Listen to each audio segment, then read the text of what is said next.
કોંગ્રેસ કદાચ એવું કે વિકાસ નથી, તો ખાલી તમે કોંગ્રેસના મિત્રોને કહેજો, મારી બહેનો કહી શકશે, ભાઈઓ થોડો શરમાળ હોય પણ બહેનો હસતા હસતા કહી દે કે આ વીજળીનો તાર જડી જો,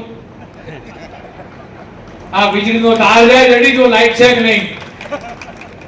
કોંગ્રેસના વખતમાં ખેડૂતોના ખેતરમાં લાઈટ નથી, કોથી પાણી ખેંચતા હતા, ડીઝલ એન્જિન આયા, રાત્રે વીજળી હતી. મોદી સાહેબનું સપનું હતું ખેડૂતોને દિવસે વીજળી આપી છે. અને ત્યારે એ વખતે આપણે સંકલ્પ કર્યો હતો કે મારી માતાઓ બહેનોને સાંજે 24 કલાક ઘરમાં વીજળી આપી.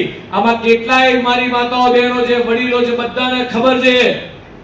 આપણે સાંજે વાળું ટામે લાઈટ નથી, 6 વાગે આપણે જમી લેતા હતા, વાળું કરી લેતા હતા.